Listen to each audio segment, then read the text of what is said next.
Jamile, primeiramente, obrigado. A gente vai estar conversando com você aqui com alguns temas um pouco pertinentes ao momento, né, que devem ser discutidos. E eu sou o Michel Santos e esse é o Papo Sem Extremo com Jamile. Tudo bem, Jamile? Bom dia. Eu sou o Wilson. Você pode se apresentar um pouquinho, Jamile, e falar quem é você, sua visão política? Bom dia, pessoal. Eu agradeço o convite, né, ao Papo Sem Extremos. Acho que vou usar até o termo do próprio programa. É de extrema importância esse tipo de debate, né?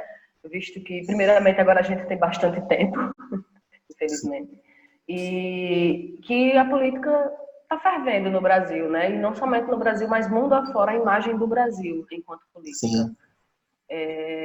Gostaria de agradecer mesmo o convite e desejar bom dia, e vamos lá. Para começar, né, como é que você avalia esses 2 anos do governo Bolsonaro? 2 anos não, né? 1 ano e meio, quase 2, caminhando aí para o segundo. 1 ano e meio. Dias difíceis, mas eu até andei pensando, né, sobre esse assunto, e eu separei alguns tópicos. Eu gosto de também trabalhar com dados, né? Dados são interessantes. E uma pauta que muito me chamou a atenção foi a questão do desmatamento no Brasil. A gente, infelizmente, vem vivenciando tempos que temos aqui, de acordo com o Instituto Nacional de Pesquisa, né, Espaciais, em 5 anos, houve um recorde de desmatamento nos 3 primeiros meses de 2019, que foi justamente o início do governo de Bolsonaro, né, com um aumento de 51% entre agosto de 2019 e março de 2020, ou seja, é um nível de desmatamento que mais que dobrou. E assim, uma avaliação para o governo de Bolsonaro quanto à questão do desmatamento hoje, mais especificamente, né, em 2020, a gente está lidando aí com a pandemia desde o início de março, e temos a questão dentro do desmatamento dos povos indígenas, não é? Quando você vê que o nível de desmatamento sobre as populações dos povos indígenas, eles estão mais à mercê do vírus por conta do contato com as pessoas, contato que o pessoal que é do desmatamento traz, né? Traz esse vírus. Ou seja, isso para mim é uma questão muito importante e é um ponto extremamente negativo que o governo tem. São vários, né? Mas assim, eu separei apenas 3, senão iria ficar um vídeo extremamente longo, né? E assim, a questão do desmatamento é um ponto extremamente negativo, uma avaliação. E aí tem a questão também das armas, né? O governo, o pilar da campanha política, a questão do armamento e tal, um dos pilares, né? Foi a questão do armamento. E a gente também observa que, vou comparar o ano de 2016, né? Que foram importadas cerca de 2.390 armas, foram contabilizadas. Um importamento legal. E aí, até setembro de 2019, 37.589. E a gente vê, eu estou usando o ano de 2016 porque foi o ano que a esquerda saiu do poder, não é? A gente já está caminhando para o 4º ano sem a esquerda no poder, o poder majoritário, o poder da presidência. E aí, entre 2016 e 2019, foram 37.589 armas importadas. E só o Rio de Janeiro foi responsável por 44 dos 60 milhões que esse mercado movimentou. E a gente sabe que, infelizmente, o Rio de Janeiro é um estado que tem aí a milícia fervendo, né? É um estado que muito mata. E outro tópico, né, além do desmatamento das armas, é a questão da educação, que eu, enquanto estudante universitária, senti na pele esse desmonte que a educação vem sofrendo, né? E assim, foram menos de 2 anos infelizes para a ciência brasileira, né? Em 2016, foram destinados a CAPES, eu estou ainda usando 2016 como o último ano comparativo do governo da esquerda. Foram destinados a CAPES cerca de 5,7 bilhões, e em 2019 apenas 3,7 bilhões, sem contar a CNPq, né? Que teve 87% das suas verbas cortadas. É um cenário nunca visto em toda a história da educação e da formação científica dos estudantes. Assim, no geral, eu separei esses 3 tópicos, né? Uma avaliação não minha, mas dos dados. E, dentre outros muitos cenários ridículos que o presidente da República vem ocupando, para além dos dados, sua postura errônea só alarma a falta de preparo e de sensatez para gerir um país, não é? São 2 anos de tristeza e quase 2 anos, né, que podem custar séculos na evolução. Você trouxe alguns pontos bastante importantes e que vieram à tona agora, né? Principalmente a questão do desmatamento. Sim. Não sei se você chegou, provavelmente sim, porque só foi o que rolou na mídia desde a sexta-feira à tarde até o presente momento, a questão lá da reunião ministerial, sim, onde o ministro do Meio Ambiente, né, o Salles, traz aquela fala infeliz ali, onde ele tenta se explicar que, segundo ele, não estava falando apenas do ministério dele, mas que era uma maneira ali de procurar desburocratizar, né, o sistema de defesa brasileiro no que se refere ao meio ambiente. Então, assim, é uma fala que no momento não contribui em nada, né, no meu ver também. No questão dos armamentos, só para confirmar, você é desarmamentista? Digamos que não seja uma política de segurança viável para um presidente, como um líder majoritário de um país está pregando. É uma coisa ainda que, primeiro, acredito que antes das armas, não sou desarmamentista, mas eu acredito que antes das armas vem a questão da educação, a questão principalmente da equalização na divisão das rendas. E o país Brasil, ele é um país pobre, ele é um país sem estrutura, ele é um país que mata o preto e o branco não é julgado. Ele é aquele país que não existe a capacidade ainda, hoje, infelizmente, né, de trabalharmos com essa política armamentista. Apesar de que eu não acho uma coisa extremamente desnecessária. Pode-se caminhar para isso, mas hoje, não. Esse não pode ser um foco na segurança nacional, porque não temos suporte para isso. Certo. Tá bom. Jamile, eu percebi que você já deu um adentro já da próxima pergunta, né, que é falando sobre a pandemia, e eu gostaria de saber, né, qual tem sido, em sua opinião, né, como é que tem sido o enfrentamento da pandemia por parte do governo federal, estadual e municipal. Bom, eu acho que quando eu lidei com essa pergunta, eu fiquei muito triste, né, porque a gente acaba, querendo ou não, se comparando aos demais países que estão enfrentando, né, a mesma situação. E aí só me veio uma coisa na cabeça: falho. O governo federal, estadual e municipal, falho. É falho porque a gente hoje tem, aliás, ontem eu estava vendo, né, o Brasil estava no ranking segundo país com mais infectados, né? A gente está caminhando para ser um epicentro aí. Também observamos que por parte do governo federal tem sido feito algumas coisas, né, apesar do presidente ter uma fala que vai de contra, mas o governo federal tem tentado, não é algo, o governo estadual e municipal também tem tentado. Eu não considero estas medidas que foram tomadas até o presente momento medidas funcionais. Não são, porque a gente vê esses números aumentando. E assim, também eu vou levar em conta a delicadeza da situação, né, para os governantes. É uma situação nunca antes vista, né, uma pandemia. Ninguém aqui dessa nossa geração está preparada para uma pandemia. Nesses últimos 100 anos é o pior acontecimento sanitário do mundo, né? Exato. E assim, eu vou levar em conta isso. E eu entendo também que o Brasil ele já passava por uma crise econômica, né? E assim, eu acredito que a falha dessa administração da pandemia no Brasil está diretamente ligada a essa carência econômica, porque a gente vê, infelizmente, as pessoas pesando a economia dentro de uma situação que pesa vidas, que aí você vê milhares de famílias, milhares não, são mais de 20 mil famílias que estão sofrendo luto, não é? E aí ainda existe.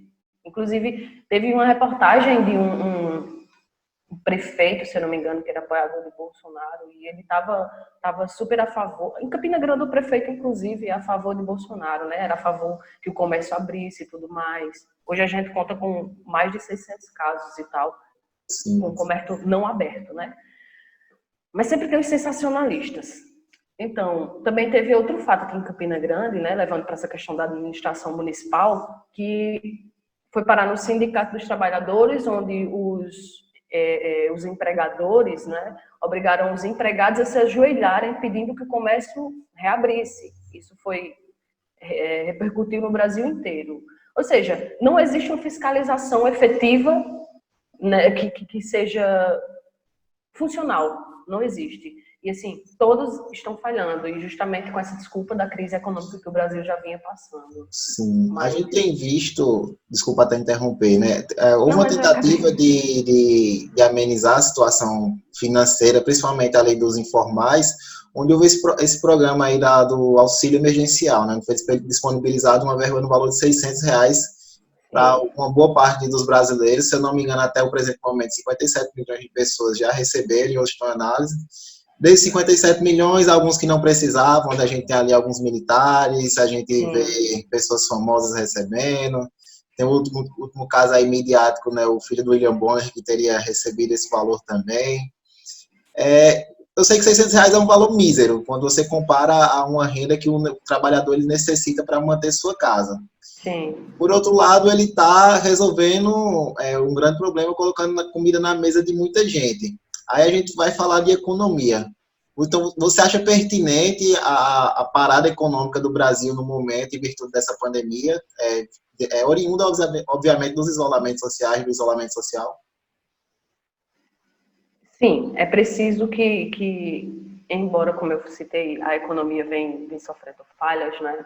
É preciso que haja esse isolamento, é preciso, porque a gente vê, sim, a OMS recomenda, e são as únicas instruções funcionais para, digamos que, não resolver o problema, não é? Porque um vírus não se resolve assim, mas é a única medida que vai conter a disseminação do vírus, né? E assim, levando para a questão econômica, eu sei que esses R$ 600 foi mais que necessário, inclusive, foi uma medida, inclusive, que ainda está sendo muito defeituosa, né? Você vê ainda outros milhares de pessoas aí precisando, que não receberam. E, assim, essa má distribuição, como você falou. Mas, assim, acredito que foram 21,7 bilhões até agora tirado dos cofres públicos para pagar os beneficiários do auxílio emergencial. Se eu não me engano, eu não tenho certeza disso. Mas, ou seja, é um número alto, certo? É um número que trará muitos, digamos que, muitos anos para recuperar os cofres públicos, né? Mas é preciso que haja isolamento para que as pessoas continuem vivas, para que elas possam trabalhar e consumir depois, entendeu? E levando para a questão do furo no governo, pessoas que morrem, as pessoas que estão sendo testadas, as pessoas que estão ocupando leitos, que estão precisando de respiradores, também é um gasto enorme, é um gasto gigantesco para o Estado, não é? Ou seja, se por um acaso medidas não da quarentena, ao contrário, medidas de convívio social forem tomadas, o prejuízo ele também vai existir. Um relaxamento na questão do isolamento, né? Isso. Se esse relaxamento acontecer, prejuízos também irão afetar diretamente os cofres públicos, não é? Que serão essa questão de superlotação dos hospitais e tudo mais. E as pessoas não estão lidando com essa realidade econômica de prejuízo para além do fato de carregar óbitos, né, nas costas. O Brasil irá carregar muito mais óbitos. Com esse fato, também atinge a economia, entende? E eu acredito que, enquanto houver dinheiro, as pessoas precisam comer. Levando até para uma fala infeliz, eu acredito que foi Guedes, que falou que as pessoas irão ficar preguiçosas caso continue recebendo míseros R$ 600. Falou que se continuasse essa ajuda, o pessoal ia querer que durasse 8 anos, né? Esse isolamento. Pois é. É uma fala absurda, realmente. É uma fala absurda. Assim, é mais absurdo ainda quando você vê que a questão dos R$ 600 na economia não é um problema, mas a questão política, sim. Porque você pega essa fala de Guedes, né? Um economista. E aí você traz para o cenário da realidade política, ele, enquanto político, recebe R$ 8.000 por mês, um auxílio pão e queijo, entende? E assim, como um trabalhador que recebia míseros R$ 1.000 ao mês para sustentar a família, vai ficar preguiçoso porque está recebendo R$ 600, entende? Visto que ele está recebendo 8.000, auxílio pão e queijo. Eu analiso que todo mundo, assim, eu sou suspeito a falar porque, até o Wilson sabe, eu sou um admirador da política econômica de Guedes, no que se refere a alguns assuntos. Mas, por outro lado, você passa a olhar uma fala dessa e dificilmente o trabalhador ele vai querer se submeter a isso. Eles querem comparar isso como se fosse um programa, a bandeira de campanha deles, né, que eles utilizaram como o PT que usou o Bolsa Família para isso, para deixar o povo preguiçoso. Eles têm essa mentalidade que nesse momento não cabe. Se você for pegar uma parte da população e conversar, todo mundo queria voltar a trabalhar, todo mundo queria voltar à vida normal. Sim. Não é pelos 600 reais, não, é pela vida, pela saúde mental de todo mundo. Então, assim, junto com o isolamento social, está vindo bastante problemas. Então, eu acho que essa fala não cabe nesse momento. Jamile, falando sobre essa questão da economia, falando sobre essa questão de Bolsonaro e Paulo Guedes, você acha que a forma com que Bolsonaro tem se portado nesse sentido de não isolamento, de vamos voltar a trabalhar, nesse sentido de o problema dessa pandemia fica com prefeitos e governadores, mas se fosse por mim, todo mundo voltaria a trabalhar. Você acha que tem influenciado de alguma forma, no caso, nas pessoas trabalhadoras ou até mesmo nas apoiadoras de Bolsonaro nesse sentido? Principalmente nas apoiadoras, né? Não acho, eu tenho certeza. Até porque o Bolsonaro ele foi eleito num cenário de necessidade do salvador da pátria. E isso ninguém pode negar, né? Existiu toda essa jogada política, ele foi o salvador da pátria, o que Bolsonaro falava estava dito e é verdade absoluta. Tanto que o Brasil vem tendo problemas em relação à hidroxicloroquina, que o Bolsonaro vem disseminando a ideia de que é a cura, é a solução, melhora mais que mata, pode matar, mas ela melhora. Tipo assim, ele vem disseminando isso e, inclusive, saiu recentemente uma pesquisa, a maior pesquisa. Suspendeu, né? Oi? A OMS ontem suspendeu as pesquisas por falta de eficiência e colocar em risco algumas pessoas que foram analisadas em estudo. Exato. Foram mais de 90 mil pessoas que testaram positivo para o Covid e usaram essa droga. E existem estudos científicos que comprovam a ineficácia a nível desta droga em uma pandemia. Ou seja, a fala dele está completamente errada, mas a gente ainda vê postagens e apoiadores falando que aqui em Campina, eu trago para Campina Grande, né, a cidade que eu moro, o pessoal estava elogiando Romero, porque Romero estava com um projeto de lei para liberar o uso da hidroxicloroquina nos pacientes que testaram positivo para a Covid. E aí o pessoal estava elogiando, vai salvar o Brasil, o Romero vai salvar o Brasil. E assim, você vê esse fanatismo indo de contra ao saber da ciência. A ciência que comprova, que testa, que tem todo o cuidado, não é? Então, com certeza, a fala de Bolsonaro influencia diretamente nas questões, né, do relaxamento social. E isso é muito infeliz. Eu tenho uma visão que a gente está perdendo muito com essa pandemia, não só no que se refere ao número de mortos infectados, mas quando a gente pega um vírus, pega uma pandemia e polariza, a gente pega um vírus e dá um lado político para ele e coloca, e no lugar de trabalhar em conjunto, a gente, no lugar de ver a nação hoje, junta para ver combater o vírus, a gente está tendo que se preocupar com outros assuntos que não são pertinentes ao momento. Então, assim, isso é bastante complicado, a gente partidariza um vírus, partidariza uma cura que é ineficiente, a gente está partidarizando tudo. Então, assim, a polarização tem sido bastante perigosa nesse momento. Sim. Esse cenário de polarização vem sendo disseminado desde o impeachment de Dilma, não é? Foi uma construção longa por parte dos políticos, direita, esquerda. É uma polarização infeliz, porque hoje a gente ainda carrega e a gente está tendo que lutar. Ciência contra a opinião, ciência contra o meu tio compartilhou no WhatsApp. E isso é perigoso, muito perigoso. Só continuando aqui, como é que você analisa esse desentendimento com Bolsonaro e a maioria dos governadores do Brasil, né? Bom, os governadores, né, os 27 governadores do Brasil, eles têm ciência de que quando a conta pesar, vai ser no nome de cada um. Querendo ou não, os governadores cuidam diretamente dos estados, não é? Estão abaixo do presidente, mas eles sabem que essa conta vai cair para eles.